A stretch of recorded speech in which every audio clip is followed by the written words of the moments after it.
Hola and bienvenidos. My name is Jen and I am a gallery interpreter at the Natural History Museum of Los Angeles County. September 15th through October 15th is a time when Americans recognize and celebrate the rich histories and enduring resilience of the Latinx community. All month long, our educators will be honoring our community's countless contributions that have shaped Los Angeles. When you think of a baseball game, what comes to mind? Perhaps it's the sound of a bat hitting a ball, the smell of freshly popped popcorn, and if you're a Los Angeles local, perhaps the Dodgers come to mind.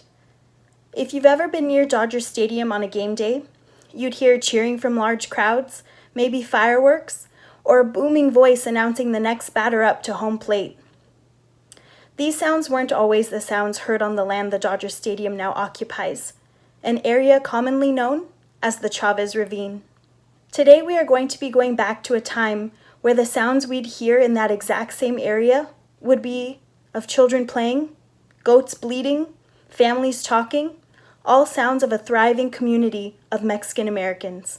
In the first half of the 20th century, Chavez Ravine was a thriving Mexican American community comprised of 3 smaller neighborhoods, La Loma, Palo Verde, and Bishop.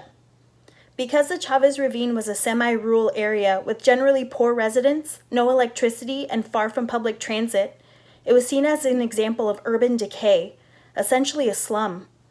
Areas like this were deemed in need of help and were the perfect target for legislation like the American Housing Act of 1949. Funding from the American Housing Act of 1949 was set to bring 10,000 new public housing units to Los Angeles.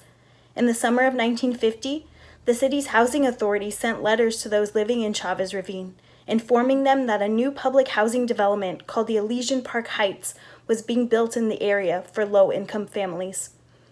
They assured those living in Chavez Ravine that they would be the first to be able to move into the new development.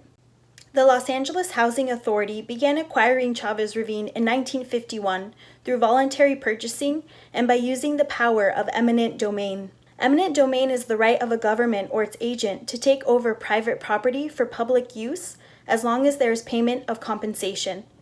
Saying no was not an option for homeowners in the Chavez Ravine. It was either sell or get evicted.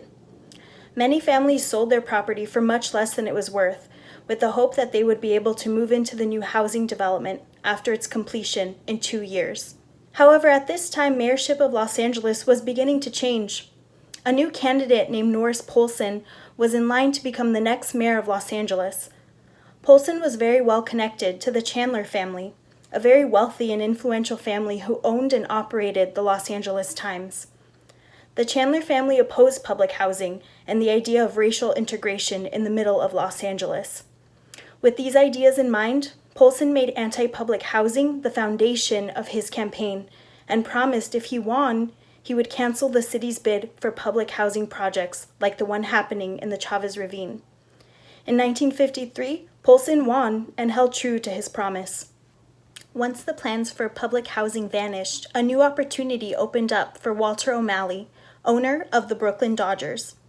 And in 1958, a contract between O'Malley and the city of Los Angeles was approved. O'Malley would be able to build Dodger Stadium on Chavez Ravine. While many of the homeowners in Chavez Ravine had already moved on, there were still a few people that refused to leave their property.